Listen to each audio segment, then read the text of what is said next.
Everyone, and welcome. My name is Amy Wolf. I'm the programming director here at the OVL.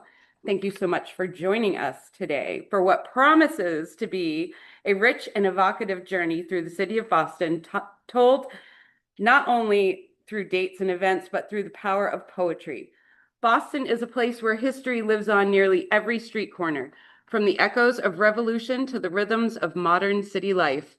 But beyond the landmarks and well-known stories, there is another way to experience the city, through the voices of poets who have captured its spirit, its struggles, and its beauty in verse.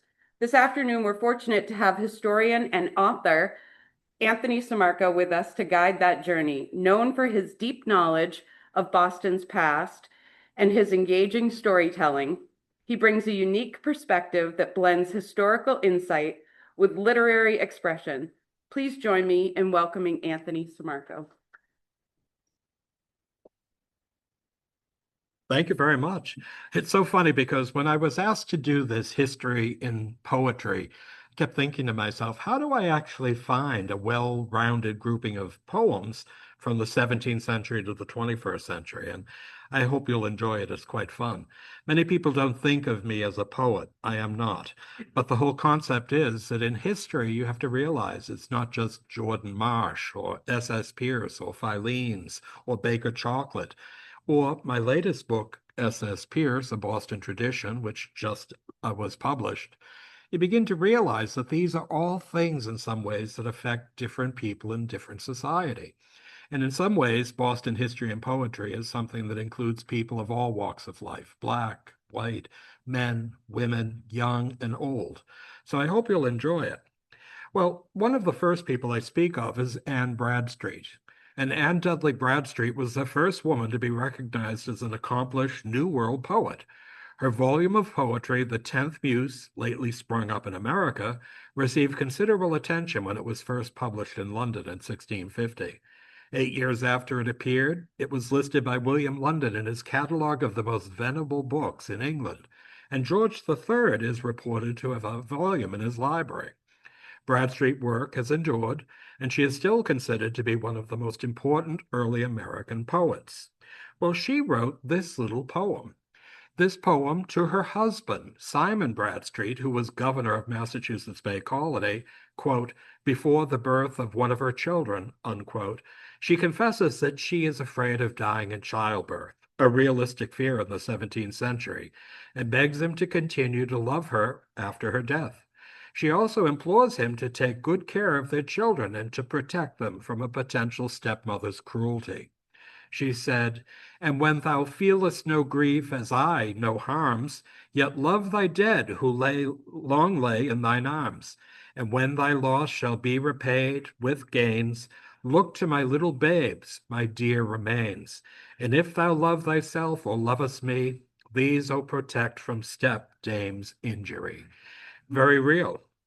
But of course, it wasn't just Ann Bradstreet. There was a very well-known African-American poet in Boston.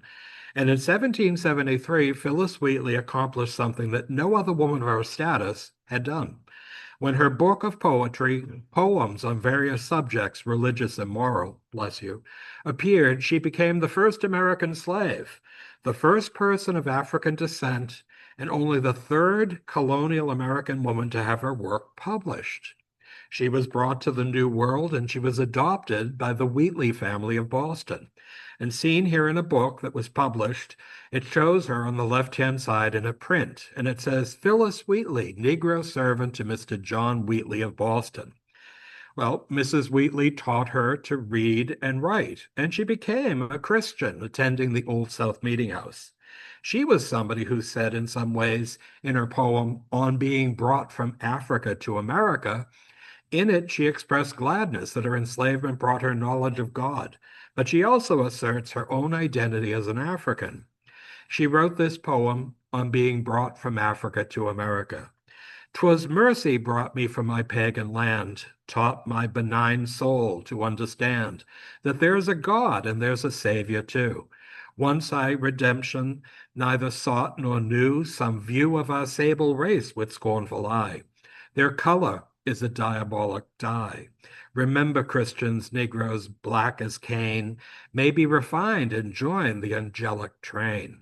Well, her travel in that triangular trade of the 18th century was an important part of the economy, but it did enslave people of color from Africa.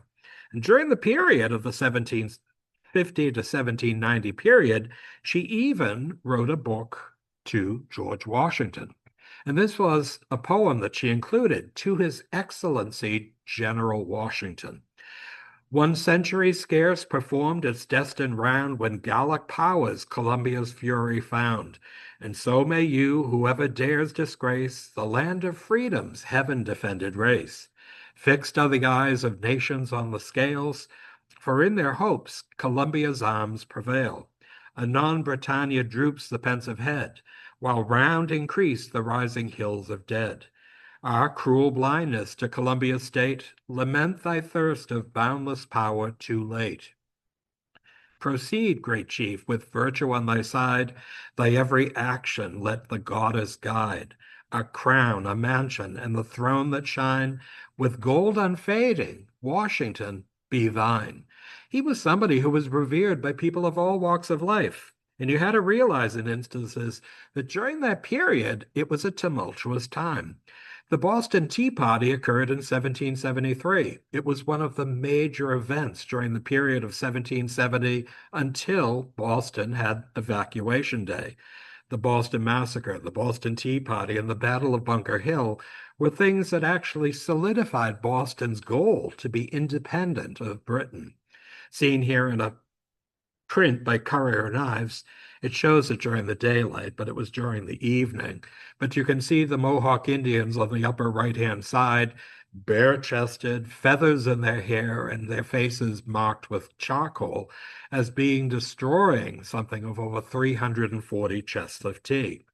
In this painting from 1937, you realize that these were Bostonians who were known as the Sons of Liberty. And the idea of destroying the tea was, of course, the taxation. People refused to drink tea because it was so highly taxed. And by destroying it, it not only sent a message to Great Britain and King George III, but it also caused the blockading of Boston's harbor and the suspension of the economy. Well, the poem, The Boston Tea Party, and we see here a hogshead of tea that was actually sold by S.S. Pierce and Company, on, where the tea ships ride. Now their ranks are forming. A rush, and up the Dartmouth side the Mohawk band is swarming. See the fierce natives, what a glimpse of paint and fur and feather, as all at once the full-grown imps light on the deck together. A scarf the pigtail secret keeps, a blanket hides the breeches, and out of the cursed cargo leaps, and overboard it pitches. O woman at thy evening board, so gracious, sweet, and purring, so happy while the tea is poured, so blessed while spoons are stirring. What martyr can compare with thee, the mother, wife, or daughter, that night, instead of best bohea, condemned to milk and water? Well, many people realized in that instance the tea really did go up and down the eastern seacoast of Massachusetts. And seen here in a print is the Reverend Thaddeus Mason Harris. He was the minister of the Dorchester Meeting House, later First Parish Church in Dorchester. And he had collected tea in Dorchester Bay that had floated by the current after the tea was dumped into Boston Harbor. The glass bottle, seen on the lower left, was filled with wet tea and corked, and is now a relic of the famous tea party. So it was not only a momentous occasion, it sent a message, but it was also something, even at the time, that they realized was a historic action. Now, during the Revolution, I mentioned the Sons of Liberty. One of the fervent members was Paul Revere. Paul Revere was an interesting character. Most of us think of him as a silversmith, but he was born in Boston to a man by the name of Apollos Revoix. His father was a French Huguenot. They were actually expelled from France because they were Protestants, or what we would call Huguenots in Boston. And during that period, he married a woman from Boston, and his eldest son, Apollos Revoix Jr., seen here, would be painted by John Singleton Copley. Eventually, his name was anglicized to Paul Revere, but he was probably one of the best known silversmiths, and we see him holding a teapot on a leather pillow that he is about to etch, either with a name or maybe a cartouche or even a coat of arms. But seen here, he lived in North Square in Boston's North End. It's a wonderful house. It is the oldest house in 17th century Boston to survive. It didn't look like this. When Paul Revere lived there, by his first wife, he had 8 children. By his second wife, he had 8 children, and he had a dozen apprentices. It had 3 stories, but it was still quite cramped. In 1907, the Paul Revere House Association restored it to what they thought it looked like in 1680, and today it is one of the more visited house museums in Boston. But his tea services were incredible. Now, my birthday is October 23rd, and if anybody is thinking of giving me something, this tea service would be a simple present. It has a teapot, a creamer, a sugar, a caddy for the tea, a strainer, and spoons. Of course, this was something that only about 1% of the population could afford, but he provided it in some ways that from his period right through to the 1795 period, he was making silver. Now, in that instance, he was also an engraver. Now, copperplate engraving is something today. If you have copperplate engraving stationery, it impresses me. He did this, which was called a bloody massacre perpetuated in King Street, Boston, on March 5th, 1770. Now, King Street is today State Street, and this is the old State House.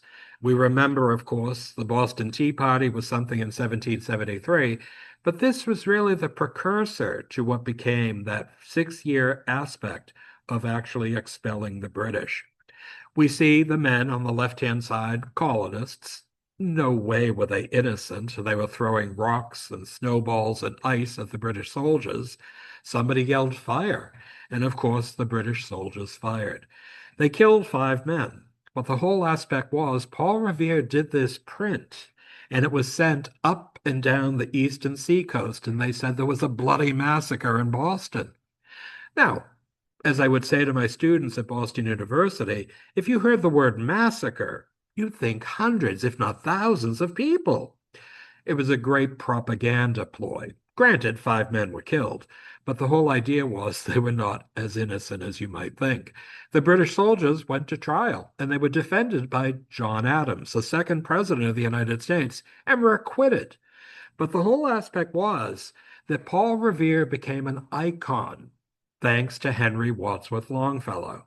Now, the Midnight Ride of Paul Revere is a 1931 painting, seen on the right, by the American artist Grant Wood.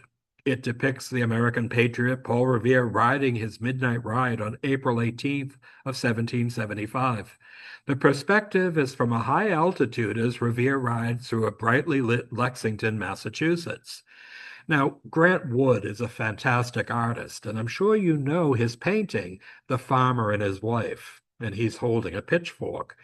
But Grant Wood made Boston history and United States history really come to life in these paintings that were so different in their painting technique and style.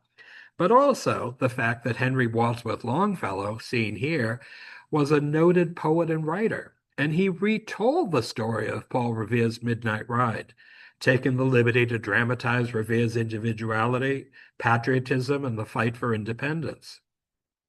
Longfellow created a national icon from a local folk hero hardly known outside Massachusetts. He also dramatized Paul Revere's ride, creating a national myth.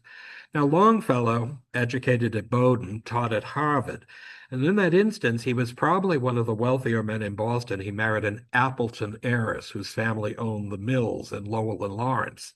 But he would write this wonderful ditty that I bet every one of us memorized during school. Listen, my children, and you shall hear of the midnight ride of Paul Revere. On the 18th of April in 75, hardly a man is now alive who remembers that famous day and year. One if by land and two if by sea, and I on the opposite shore will be, ready to ride and spread the alarm to every Middlesex village and farm, for the country folk will be up and to arm. Well, it was important, But during that period, you had to realize in the early 20th century, Longfellow's poem had become ingrained in American history. But there were a group of women that lived in the North End, primarily of Jewish or Italian descent, that were called the Saturday Evening Girls. They worked in factories during the week, but on Saturday evening, they sat down to make pottery. Saturday Evening Girl pottery has become tremendously collectible and quite valuable. And seen here, flying fearless and fleet, struck out by a steed. Well, of course, we all know Revere didn't make the ride, Dawes did. But this was a wonderful plaque that again carried that tradition. So through the night rode Paul Revere, and so through the night went his cry of alarm to every Middlesex village and farm, a cry of defiance and not of fear, a voice in the darkness, a knock at the door, and a word that shall echo forevermore. For born on the night wind of the past, through all our history to the last, in the hour of darkness and peril and need, the people will waken and listen to hear the hurrying hoofbeats of that steed and the midnight message of Paul Revere. Paul Revere gets all the credit, but the horse's name was Meg, if anybody's interested. Now, Massachusetts, by the early part of the 19th century, was not only the capital of Massachusetts, which was a commonwealth, no longer Massachusetts Bay Colony, would actually see its state house built on the slope of Beacon Hill. Now, Charles Bulfinch, a well-known architect, graduate of Harvard in 1786, introduced to Boston the form of federal architecture. He called it neoclassicism. If you look at the State House and you divide it down the center and you fold it out, it's symmetrical. Every piece from left to right and center are all equally placed. Well, the Massachusetts State House was a tremendous expense. They had to buy the land from John Hancock's heirs, and the building cost $133,333.33. And when it was dedicated, it had 8 white horses pulling a coach with the then governor, John Hancock, up Beacon Hill and where they actually dedicated the building. But Boston is often referred to as the hub, which is short for the hub of the solar system and the hub of the universe. The original hub is actually a physical place, the Massachusetts State House. Oliver Wendell Holmes, seen on the right, coined the phrase in 1858. Holmes wrote a series of articles in the Atlantic Monthly called The Autocrat of the Breakfast Table. He said, "The Boston State House is the hub of the solar system. You couldn't pry that out of a Boston man if you had the tire of all creation straightened out for a crowbar." And the reference humorously implied that Boston was the center of everything, commercial and intellectual at the time. It was called the Athens of America. Well, during that period, we realized there were even postcards in the early 20th century. I love this. The hub of the universe. And what do we see? On the hub of the wheel is a bean pot. Now, I don't know about you, the sacred cod and the bean pot were synonymous with Boston. On the left, we have a woman picking through the beans before she soaks them. Then she puts them into the oven to bake. On the right-hand side, she gets to rest for about 3 hours while the beans cook. And this was a typical Sunday morning breakfast, beans and brown bread. But many people realize that Filene's, a well-known specialty store in Boston, and don't confuse it with a department store, was started by a man named Wilhelm Katz. Now, Wilhelm Katz was a Jewish immigrant from Germany. He tried to anglicize his name, and of course, Wilhelm became William, and Katz, which actually in German means feline, became William Filene. Now, in that instance, the center of their door at the corner of Summer and Washington Street had this set in, the hub of the universe, Filene's Boston. What a great claim to fame. Now, this is something that's been there since 1911. It's recently been cleaned and restored, but it's a great example of how a specialty store or a department store could usurp in some ways Oliver Wendell's home, the hub of the universe. And there was Edgar Allan Poe, one of my favorite, really, poets. He was fantastic. Edgar Allan Poe wrote about his feelings for Boston in the Broadway Journal on November 1st of 1845. We like Boston. We were born there, and perhaps it is just as well not to mention that we are hardly ashamed of the fact. The Bostonians are very well in their way. Their hotels are bad. Their pumpkin pies are delicious. Their poetry is not so good. Their common is no common thing, and the duck pond might answer, if it answers could be heard, for the frogs. And though born on Carver Street near Park Square in Boston, Poe had a low opinion of the city and its inhabitants. In that way, Poet would say, in some ways, Boston in the mid-19th century was home to bankers, financiers, merchants, and attorneys, as well as educators, writers, and members of the new transcendental movement that swept Boston in the 1840s. However, not everyone was enamored of the city and its municipal and topographical achievements. Edgar Allan Poe had published his first volume of poetry with the pseudonym A Bostonian. Poe had come to mockingly dismiss Boston, ironically the town of his birth, as Frogpondia, and its resident authors and writers as chasing after the elusive transcendental fads. Poe was a harsh and vocal critic and obviously thin-skinned, but though Boston had become a city in 1822, it was still really a small town, as it is today, and he summarily dismissed the writers such as Henry Wadsworth Longfellow, considered the chief frog ponder, closely followed by Oliver Wendell Holmes, James Russell Lowell, and John Greenleaf Whittier. Well, he did have an opinion on everyone and everything, but one of his poems, The Raven, is something that many people have memorized. Once upon a midnight dreary, while I pondered, weak and weary, over many a quaint and curious volume of forgotten lore. While I nodded, nearly napping, suddenly there came a tapping, as someone gently rapping at my chamber door. "'Tis some visitor," I muttered, tapping at my chamber door, "only this and nothing more." Ah, distinctly I remember it was in the bleak December, and each separate dying ember wrought its ghost upon the floor. Eagerly I wished the morrow, vainly I had sought to borrow from my books surcease of sorrow, sorrow for the lost Lenore, and for the rare and radiant maiden whom the angels named Lenore, nameless here for evermore. Of course, he was somebody who wrote under the auspices of opium, and it was well known. Some of his poems were things in some ways that were just very thought-provoking, but he was a known opium taker. And seen here is a statue, Poe returning to Boston. It's a statue of American author Edgar Allan Poe that was struck by the American sculptor Stephanie Rocknack. The statue is located at the corner of Boylston and Charles Streets at Edgar Allan Poe Square, only a stone's throw from where he was born. Flying next to Poe is a giant raven bursting from his baggage. A heart, representing his well-known work, The Telltale Heart, is plopped on a pile of books behind Poe's flowing coat. I don't know if anyone has ever seen this, but it's a very moving statue. And you began to realize in some ways that a man who only was born here but lived most of his life in Baltimore, where he died, was being recognized in Boston. This is probably one woman you've never heard of, but you know about her writings. This is Lydia Maria Child, when she was an American abolitionist, women's rights activist, Native American rights activist, novelist, journalist, and opponent of American expansionism. Her journals, both fiction and domestic manuals, reached wide audiences in the 1820s through the 1850s. She was born in Medford, Massachusetts, and her father, Francis Converse, was a baker, and he made what were called Medford crackers.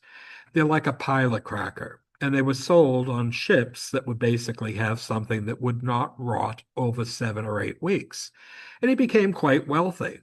She also wrote a book on Mother's Book about the aspect of mothering and, of course, raising children. She was well educated, but though her brothers were all educated at Harvard and she sat with their tutor, she was somebody who was more educated than most women of her time. She wrote the girl's own book, by Lydia Maria Child, and this was something that was a great sale.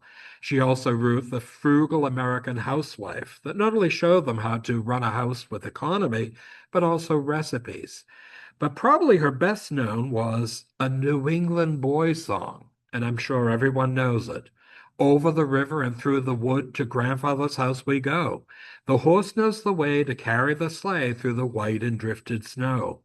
Over the river and through the wood, oh, how the wind does blow.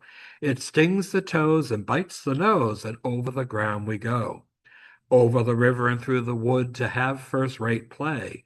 Hear the bells ring, ting-a-ling-ding, hurrah for Thanksgiving Day. Over the river and through the wood and straight through the yard gate. We seem to go extremely slow, it is so hard to wait. And over the river and through the wood to now grandmother's cap I spy. Hurrah for the fun, is the pudding done? Hurrah for the pumpkin pie. Well, she lived in Medford, Massachusetts, north of the Mystic River, but she would cross the Craddock Bridge in a sleigh in the snow to her grandfather's house, and it was on the south side of the Mystic River on South Street, and it still stands. This was grandfather's house. Now you can see they were fairly affluent, but this was a great Greek revival house, and her father and grandfather, in some ways, had made a baking business into a very profitable enterprise. Today, this has been restored. It's owned by Tufts University, which is also located in Medford. So it's a great way, in some instances, to think of somebody. Probably you don't know her name, but you know her poetry. And of course, there was Esther Howland, one of my favorites. She was an artist and businesswoman who popularized Valentine's Day greeting cards in America in the mid-19th century. After graduating from Mount Holyoke College in 1847, when fewer than a dozen women would even have a high school education, she made the first American commercial valentines in New England, using paper lace and other special materials to make her own. And no two were ever quite the same. Today, Howland's skill and dexterity is remembered with the Esther Howland Award for a Greeting Card Visionary that was established in 2001 by the Greeting Card Association. Well, she was born in Worcester to an affluent family who could afford to actually have her educated at Mount Holyoke. But during that period, we would see valentines imported from England. Now, they were terribly expensive. And of course, if you gave it to somebody, you probably better love them. But the whole idea was she began to make them at the dining room table. And seen here is one of her earliest, and this dated to 1852. Esther Allen Howland produced delicate and fanciful Valentine's Day cards in the 19th century. And due to her artistic designs and her deft ability to market and commercialize Valentine's Day cards, she became known as the mother of the American Valentine. Has anybody ever heard of Esther Howland? This is incredible. As Valentine cards were imported from Europe in the 1840s and were often unaffordable to most Americans, she filled a need for well-designed but affordable cards for the aspiring middle class. And it was said that her early cards were fancy affairs with a tiny red-edged note in the center bearing a love message. Now, as you can see, you might remember your grandmother putting a doily on a plate before she put her cake and cookies. It was always lovely. But this was something she would cut up those paper doilies to create something along with little cutouts. And it says, Valentine, fain would I guard thee through life's desert drear, and fling around the love to soothe and cheer. For thee I live, might I but call thee mine. I'd be forever thy own Valentine. Now, this instance was something, some of them were really quite artistic. This was a card that had a blue, cobalt blue insert behind it, but all of this lacework was done by hand, pricking it with a needle. And she said, Valentine, and I just read it, fain would I guard thee throughout life's desert dear. But it's a great example that says at the very top, forget me not. Well, somebody gave me this card. I don't think I'd forget them. But seen here, this little card was something that not only had a woman, but a wonderful plant in a pot. Thine Forever is a white paper lace Valentine card with colorful multi-pattern inserts, which created a wafer-style colored paper backing that can be seen through the paper lace. The card is decorated with decorative white palm leaves and lacework with a young maiden in the center with applique flowers. This day for love and joy was made, and let no gloom its brightness shade. In sweetest notes the birds rejoice, and youths and maidens make their choice. To me then, love, thy heart resign, and be my chosen Valentine. Well, these were done tremendously. And in this Valentine, a woman dressed in the height of fashion in the 1860s is depicted in a multi-layer paper dress standing before a Palladian window surrounded by cameos of cupids and flowers. Esther Howland's cards stood out in design and quality as she was able to create a three-dimensional look that by today's standards might appear gaudy, but to Victorians were the epitome of romance. As one entered this card and opened it, it said, "Hence, little Cupid, through the paths of air. To her I love sincerely, hence repair. Bear with you this, my Valentine, and say that you are come on Cupid's holiday, bringing from me, her own devoted youth, this pledge of love, fidelity, and truth. Begone then, Cupid, ere the day pass by. To her I love sincerely, quickly fly." Now you can imagine these were labor-intensive cards, and she would actually hire many women, spinsters, widows, divorcees, as they call grass widows. They were also the people that needed to provide for themselves. There was also a very well-known illustrator, and he did this beautiful illustration of St. Valentine. Now, during that period of time, this was something that was done primarily for magazines in the 1920s to the 1940s. Now, of course, we see Cupid with his arrow and quiver at his waist, shooting arrows. And if it hit us, we fell in love. Cupid, God that rules my heart, to my lovely maid impart my prayers, my vows, my love sincere, to fair hands this letter bear, and let the lovely maid divine become my fanciful Valentine.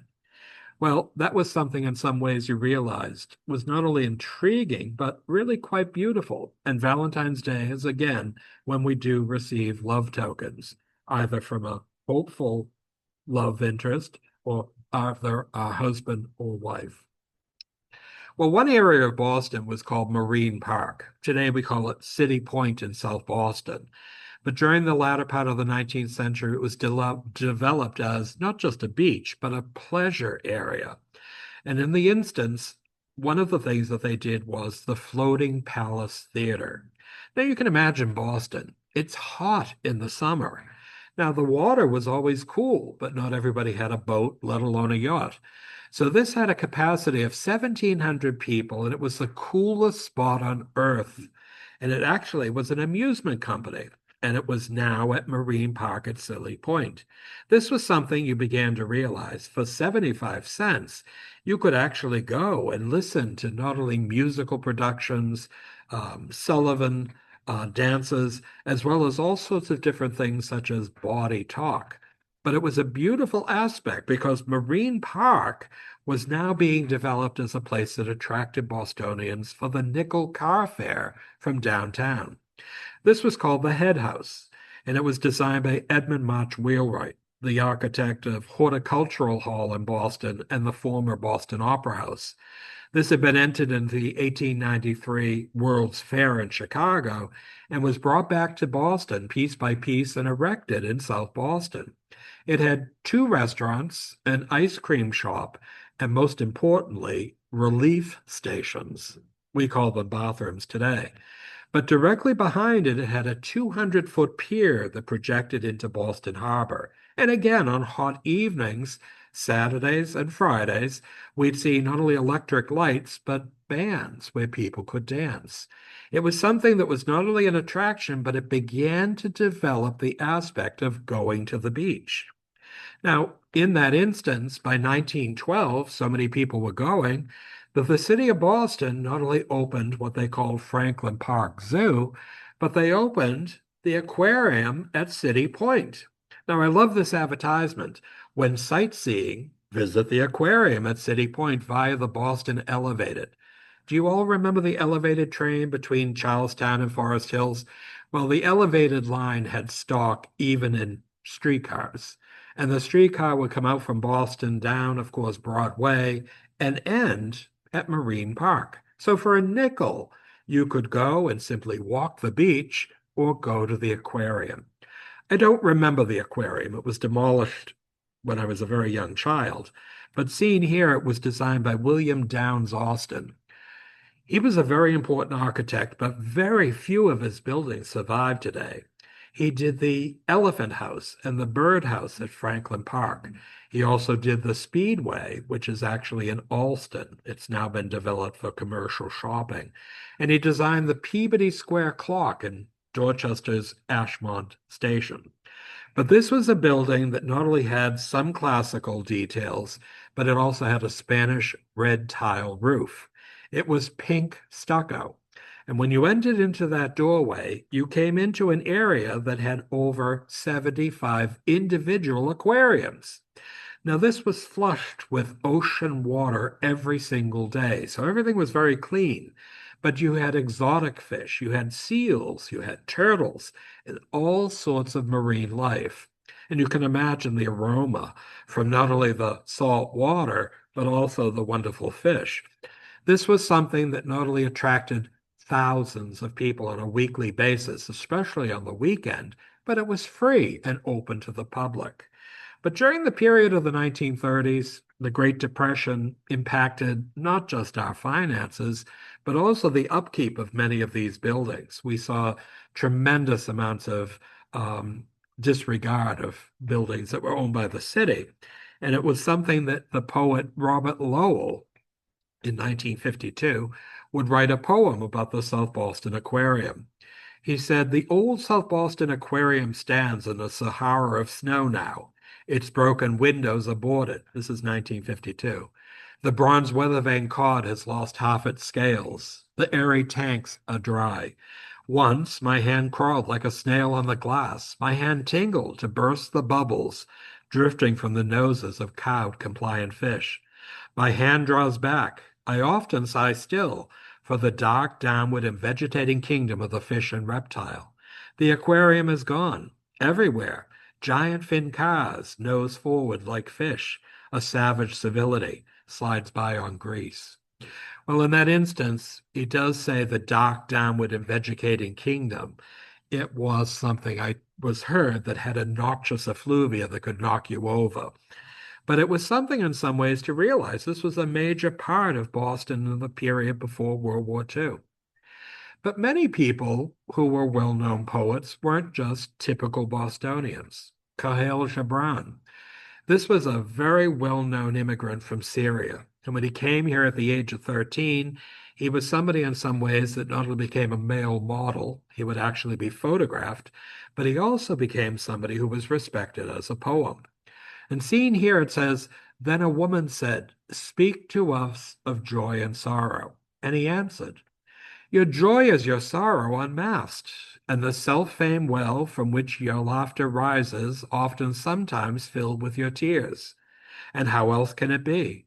The deeper that sorrow carves into your being, the more joy you can contain. It is not the cup that holds your wine, the very cup that was burned in the potter's oven. And is not the lute that soothes your spirit the very wood that was hollowed with knives? And when you are joyous, look deep into your heart, and you shall find it is only that which has given you sorrow that has given you joy. And when you are sorrowful, look again in your heart, and you shall see that in truth you are weeping for that which has been your delight." He was somebody who was very thought-provoking, but his books in some instances, such as The Prophet, are even regarded today by poets as among the best. Seen here in a photograph on the left-hand side, he was a male model for F. Hollanday. You may not know the name, but F. Hollanday lived in Norwood, Massachusetts. He was a very early photographer, and he would photograph the new ethnic population of Boston in their native costumes. So seen here on the left-hand side, he wears a Syrian jacket, probably holding a sheaf of his poems. But he said in this, let these be your desires. Let these be your desires. Love has no other desire but to fulfill itself. But if your love and must needs have desires, let these be your desires, to melt and be like a running brook that sings its melody to the night, to know the pain of too much tenderness, to the wounded by your own understanding of love, and to bleed willingly and joyfully, to wake at dawn with a winged heart and give thanks for another day of loving, to rest at the noon hour and meditate love's ecstasy, and to return home at eventide with gratitude, and then to sleep with a prayer for the beloved in your heart and a song of praise upon your lips. He was thought-provoking, but this one is probably one of my favorites. You are my brother, and I love you. And that meant not just a familial family member, but one's brother, as we are brothers and sisters. I love you when you prostrate yourself in your mosque and kneel in your church and pray in your synagogue. You and I are sons of one faith, the Spirit, and those that are set up as heads over its many branches are as fingers on the hand of a divinity that points to the Spirit's perfection. In that way, he included every one of us, whoever we were. And in some ways, he was very thought-provoking. And T.S. Eliot. Eliot, of course, had Boston connections. He was, though raised in Missouri, we forgive him for that, but he was somebody who had actually come to Boston to attend Harvard. Thomas Stearns Eliot was a poet, essayist, publisher, playwright, literary critic, and editor. And considered one of the 20th century's major poets, he is a central figure in English language modernist poetry. His experiments in diction, style, and versification realized English poetry. And in a series of critical essays, he shattered old orthodoxies and erected new ones. Well, he was somebody in some instances that did write about Boston. He was a very frequent visitor to Boston because he had many family members here. Now, you're all too young to remember, but at one time, Boston had many newspapers. There was the Boston Globe, the Boston Herald, the Record Traveler, and the Boston Evening Transcript. He said, the readers of the Boston Evening Transcript sway in the wind like a field of ripe corn. When evening quickens faintly in the street, wakening the appetites of life in some, and to other, bringing the Boston Evening Transcript, I mount the steps and ring the bell, turning warily as one would turn to nod goodbye to Rochefort, if the street were time and he at the end of the street, and I say, quote, Cousin Harriet, here is the Boston Evening Transcript, unquote.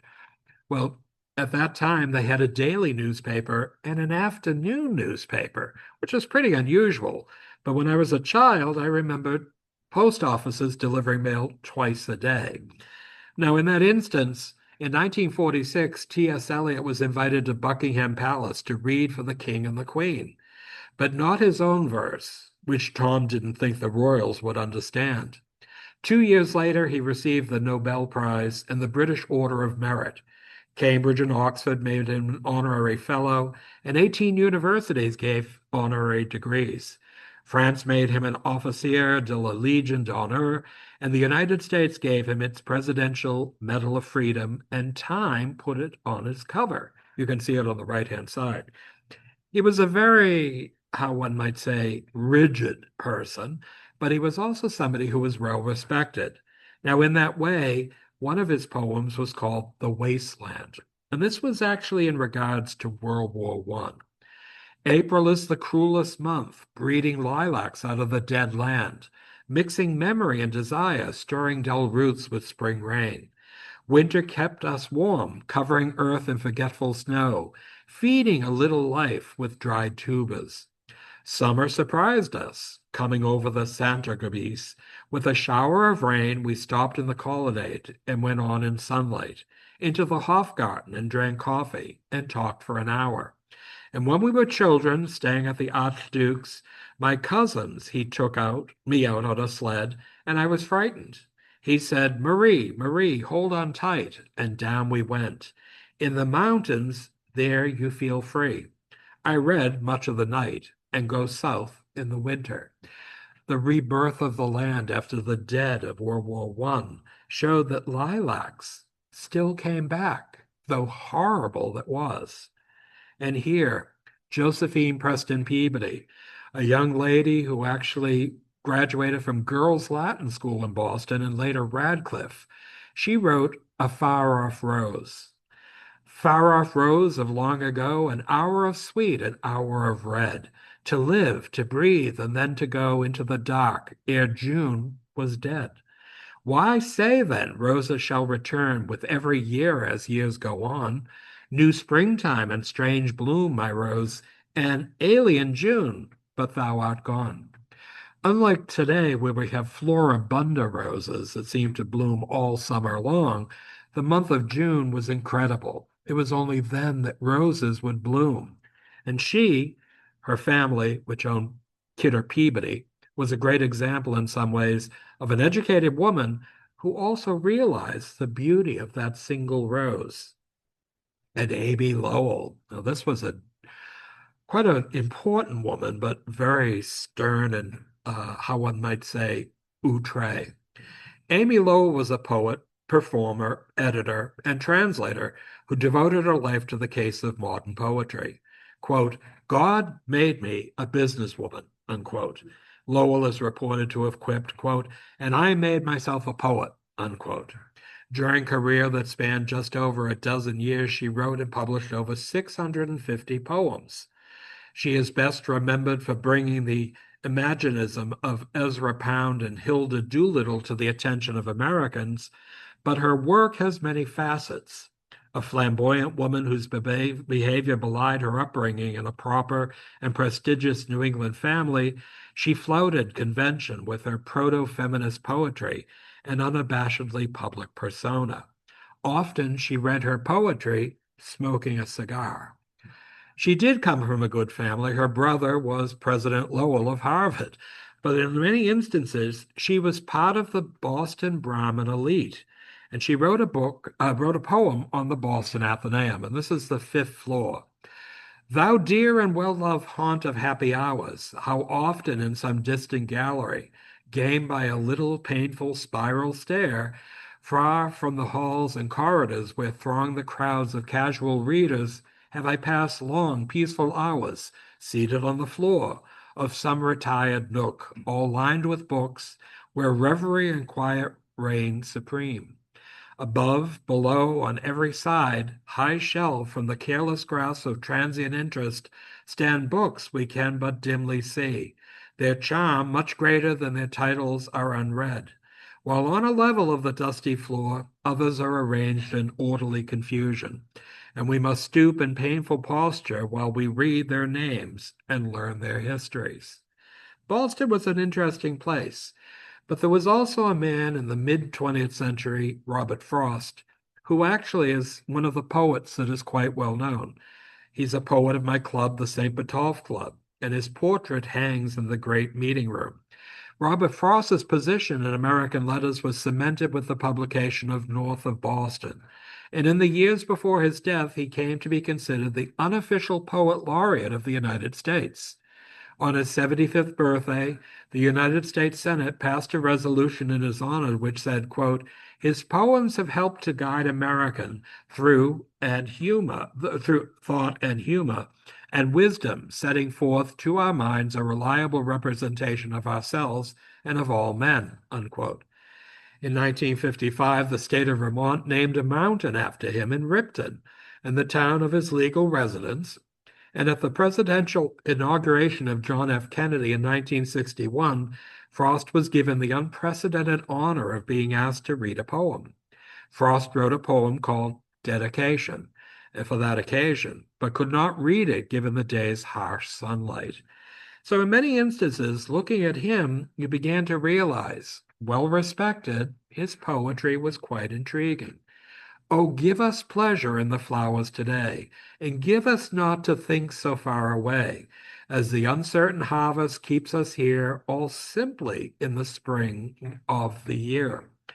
Oh, give us pleasure in the orchard white, like nothing else by day, like ghosts by night, and make us happy in the happy bees, the swarm dilating round the perfect trees. And make us happy in the darting bird that suddenly above the bees is heard, the meteor that thrusts with the needle bill and off a blossom in midair stand still. For this is love, and nothing else is love, the which is reserved for God above, to sanctify to what far ends he will, but which it only needs that we fulfill. And of course, probably one of the most controversial poets of the 1950s and 60s was Sylvia Plath. She was one of the most dynamic and admired poets of the 20th century. By the time she took her life at the age of 30, Platt already had a following in the literary community. And in the ensuing years, her work attracted the attention of a multitude of readers who saw in her singular verse an attempt to catalog despair, violent emotion, and obsession with death. And in the New York Times Book Review, Joyce Carol Oates described Plath as, quote, one of the most celebrated and controversial of post-war poets writing in English, unquote. Well, she wrote April Obeyed. She had actually graduated from Mount Holyoke. She was a well-known poet, but she also tried to commit suicide over a dozen times. She was somebody married with children, but her depression was not controlled.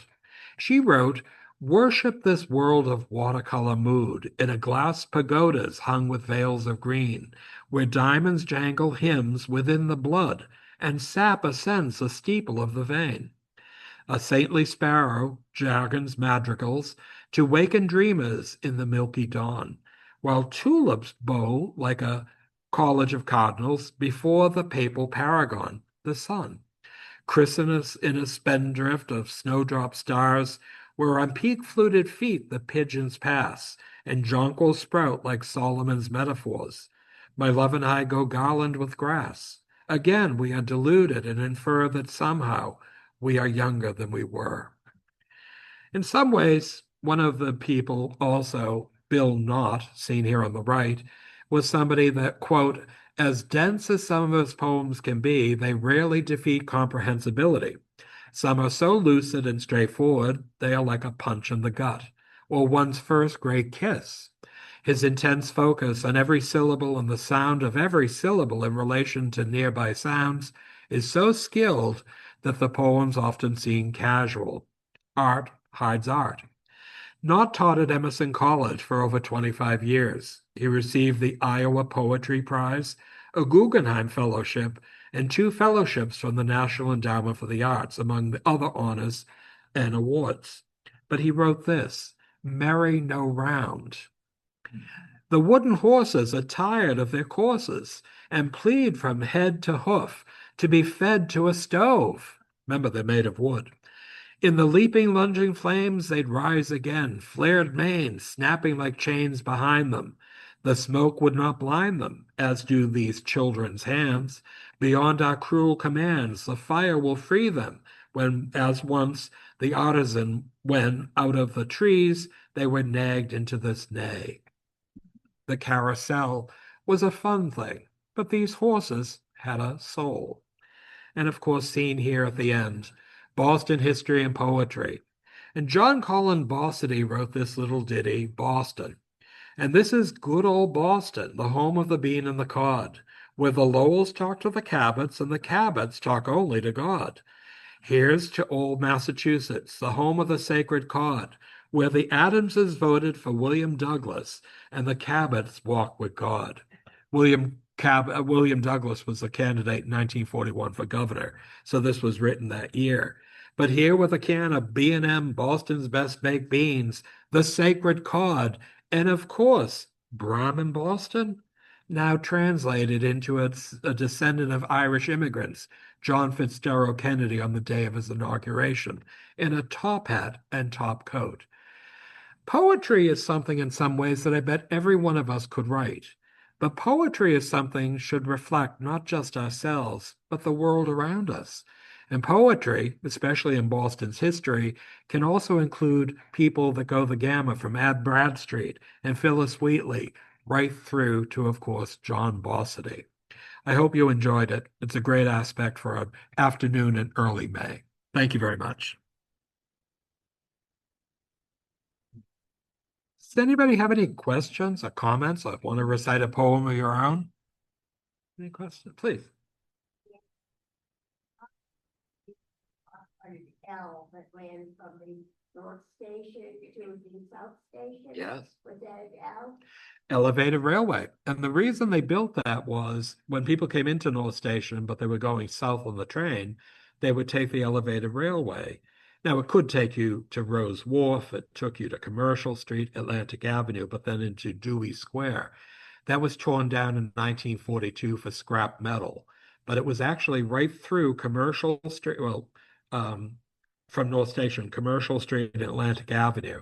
And it was there for only about 43 years. But it was an active elevated railway, just like the one from Charlestown to Forest Hills. Oh, steam? No, it was just like the regular ones, electrified. It was by the Boston Elevated Railway Company. It was just like the other one in Boston. Any other questions, please? Esther Howland ever marry? No. Funny thing was, she took care of her parents, dutiful daughter. She inherited a fortune. When she sold her business in 1881, she received $100,000 from the person that bought it. Now, in 1881, $100,000 translated to today would be about 2.9 million, which was pretty good for a woman. But don't forget, she had a college education. She was a businesswoman. She was pretty savvy. Her brother lived in Quincy. He became ill. She moved to Quincy. She took care of him until he died. And then she died in Quincy, and she's buried in Mount Wollaston Cemetery in Quincy. But even though she never married, I think the woman has made a huge impact as a person, not as a wife of a well-known man, but as a person.